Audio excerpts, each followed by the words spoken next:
وہ بدستور اس لڑائی میں شامل ہے اور وہ حملے کر رہا ہے، ایران پر بھی کر رہا ہے اور ایران اسرائیل اور امریکی ٹھکانوں کو کر رہا ہے۔ اس لیے یہ جنگ بندی ایک محض دھوکہ ہے نظروں کا، اس کے علاوہ اور کچھ نہیں ہے۔ پاسداران انقلاب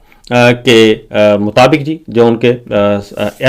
ایروسپیس کے سربراہ ہیں جنرل ماجد موسوی، انہوں نے کہا ہے کہ اسرائیل نے ایران کے انفراسٹرکچر پر حملہ کیا ہے، اور انفراسٹرکچر کا مطلب ہے جوہری جو سائٹس ہیں ان کو نشانہ بنایا ہے، اور اس میں انہوں نے کہا کہ امریکی صدر ٹرمپ کی طرف سے کہا گیا تھا کہ توانائی تنصیبات پر حملے نہیں کیے جائیں گے، لیکن اس کے باوجود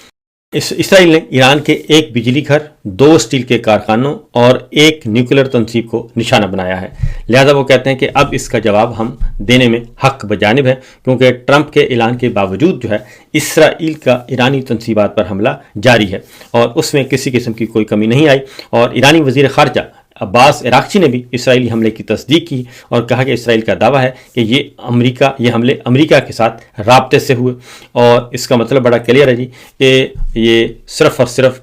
بظاہر کہا جا رہا ہے، اور میں نے آپ کو بتایا تھا کہ یہ مذاکرات اور جنگ بندی یہ ٹائم گین کیا جا سکتا ہے، ٹائم گین کرنے کے لیے یہ ہو سکتا ہے، اور دوسرا یہ کہ ایک طرف جنگ بندی انگیج کیا جائے مذاکرات میں تاکہ ایرانی حملوں میں شدت میں کمی آئے اور ایرانی فوج اور ایران کی گورنمنٹ ذرا ریلیکس ہو جائے، دوسری طرف اسرائیل کی طرف سے حملے جاری رہیں گے تاکہ پریشر بھی بڑھتا رہے کہ آئیں اور ٹیبل پہ آ کے جو ہم کہہ رہے ہیں وہ کریں۔ اب صرف ایک ہی ڈیمانڈ ان سے، جو بنیادی طور پر ایک ڈیمانڈ ہے جو فوری طور پہ ان کو چاہیے، اور وہ ہے جی کہ آبنائے ہرمز جو ہے،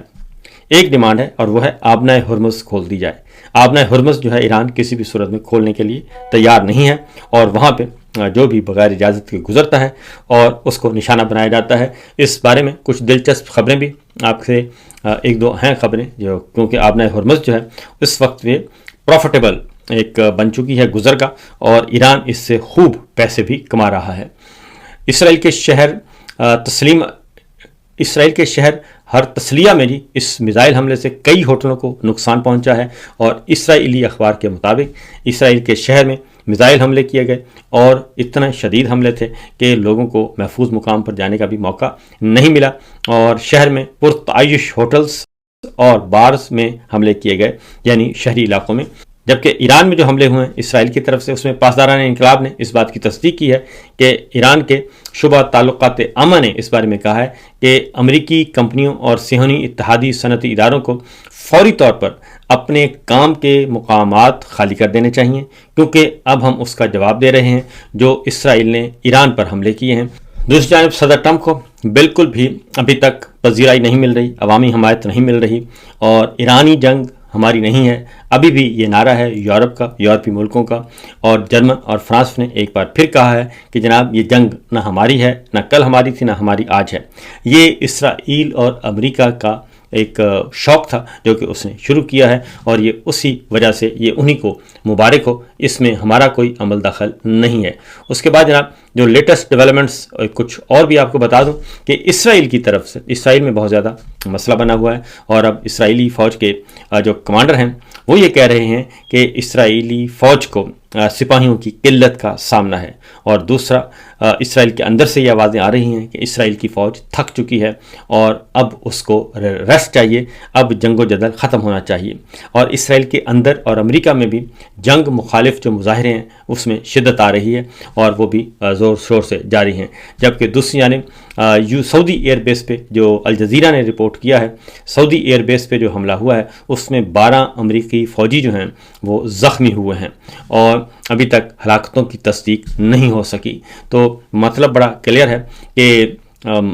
ایران کے پاس بہرحال انفارمیشنز ہیں، اور جہاں جہاں امریکی فوج جو ہے وہ موجود ہے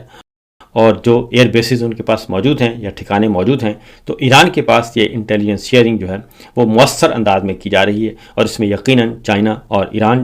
اور رشیا جو ہے وہ اس کی معاونت کر رہا ہے۔ اس کی وجہ میں آپ کو بتا دوں کہ ایران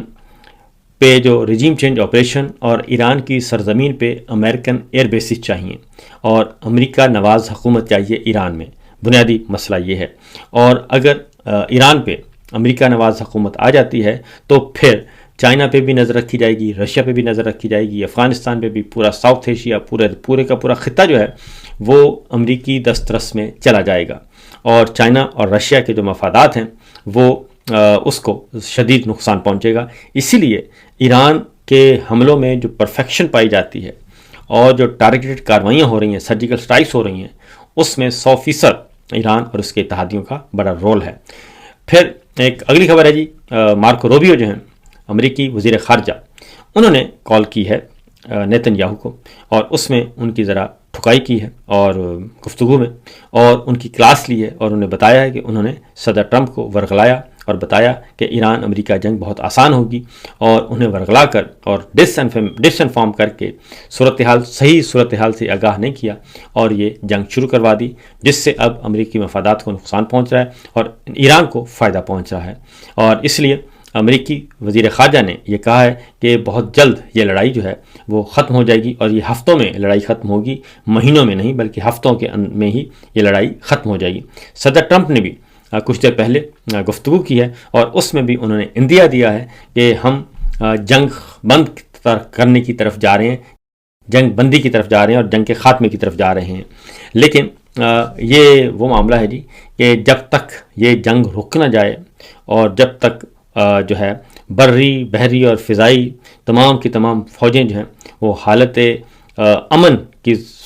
والی پوزیشن پہ نہ چلے جائیں، اس وقت تک یہ نہیں کہا جا سکتا کہ جنگ بند ہو گئی ہے. آبنۂ ہرمز کی ایک چھوٹی سی آپ کو بتا دوں کہ آبنۂ ہرمز کے بارے میں آپ کو بتا رہا تھا کہ وہ مکمل طور پر جی بند ہے، اور آبنۂ ہرمز سے صرف جہازوں کو گزرنے کی اجازت دینے کے لیے نیا نظام تیار کیا جا رہا ہے، اور جو امریکہ اور اسرائیل کے ساتھ جاری جنگ کے بعد بھی برقرار رہے گا، یہ ایران نے کہا ہے. اور ایران جنگ کے آغاز سے پہلے بھی آبی راستے سے تقریباً 135 جہاز گزرتے تھے روزانہ جو آبنۂ ہرمز سے، اور جو اب جو ہے اس کی تعداد 1 مارچ سے 25 مارچ کے درمیان صرف 116 جہاز گزرے ہیں. کہاں 135 روزانہ گزرتے تھے، اور کہاں یہ کہ 1 مارچ سے 25 مارچ تک جو ہے وہ صرف 116 جہاز گزرے ہیں 25 دنوں میں. اور یہ ہے عام دور. برطانوی اخبار فائنینشیل ٹائمز نے یہ سٹوری دی ہے کہ اس راستے سے گزرنے کے میں کامیاب ہونے والوں کا زیادہ تر تعلق چین، بھارت یا خلیجی ملکوں سے تھا، جبکہ بعض جو ہیں وہ ڈارک فلیٹ کے جہاز بھی شامل تھے جن پر مغربی پابندیاں عائد تھیں. اور اس کے ساتھ ساتھ آبنۂ ہرمز سے بحفاظت گزرنے کے لیے ایران کو $20 لاکھ ادا کیے جا رہے ہیں جہاز کے. اور ایرانی پارلیمنٹ کے رکن جو ہیں وہ حلال الدین وہ کہتے ہیں کہ سرکاری ٹی وی کو انہوں نے بتایا کہ اس اسٹریٹجک گزرگاہ سے گزرنے والا ہر جہاز جو ہے وہ $20 لاکھ فیس ادا کر رہا ہے، تب ہم اس کو گزرنے دے رہے ہیں. اور یہ سچویشن اس وقت ہے جی آبنۂ ہرمز کی. فائنینشیل ٹائمز کی سٹوری کے مطابق جہازوں کو ملنے والی منظوری کا عمل متعلقہ ممالک میں موجود سفارت خانوں کے ذریعے حکومت کے درمیان مذاکرات پر مشتمل ہوتا ہے، اور جس کے بعد جہاز کو ایک کوڈ دیا جاتا ہے جس سے وہ آبنۂ ہرمز کے قریب پہنچتے وقت بین الاقوامی ہنگامی ریڈیو فریکوینسی VHF 16 پر نشر کرتا ہے. اس دوران جو ہے وہ ایرانی حکام جہاز کے کاغذات، کارگو کی منزل اور عملے کی قومیت کی جانچ پڑتال کرتے ہیں، اور پھر جہاز کو گزرنے دیا جاتا ہے. تو یہ نظام وہاں پہ ہو چکا ہے مؤثر طور پر کامیاب، اور یہ سچویشن اس وقت چل رہی ہے جناب آبنۂ ہرمز کی. تو معاملہ یہاں تک ہے. اس لیے فی الوقت ابھی تک براہ راست مذاکرات شروع نہیں ہوئے، تو ہماری دعا ہے کہ جنگ بند ہو. لیکن دوسری جانب افغانستان اور پاکستان کی جو جنگ بندی تھی وہ پاکستان نے دوبارہ جنگ شروع کر دی ہے، اور پاکستان نے کہہ دیا ہے کہ ہم نے دوبارہ حملے شروع کر دیے ہیں افغانستان میں. تو یہ بھی ہوا ہے. نسیم شاہ کرکٹر، نوجوان کرکٹر ہیں، اور انہوں نے ایک ٹویٹ کر دی تھی ملکہ رانیہ کے بارے میں، اور ملکہ رانیہ کا وہ ٹویٹ جو ہے پھر انہوں نے ڈیلیٹ بھی کر دیا تھا. اور ٹویٹ ڈیلیٹ کرنے کے بعد اس کے بعد یہ ہوا کہ ان کا ٹویٹ اکاؤنٹ جو ہے وہ ہیک ہو گیا. پھر اس میں مریم صاحبہ کے حق میں ایک برطانوی ملکہ کی طرح ان کو برطانوی ملکہ کے طور پر پیش کیا گیا اور ٹویٹ کیا گیا. اب نسیم شاہ صاحب کو شوکاز نوٹس بھیج دیا گیا ہے،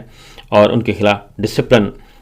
ڈسپلنری ایکشن جو ہے وہ لینے کا کہا جا رہا ہے. تو جناب ایک خاندان کی غلامی میں پورا ملک، پورے ادارے اور تمام کے تمام جو ہے وہ عہدیداران ان کی غلامی میں دے دیے گئے ہیں. تو دیکھتے ہیں یہ غلامی کب تک برقرار رہتی ہے. فی الوقت اتنا ہی، اجازت دیجیے. اللہ حافظ.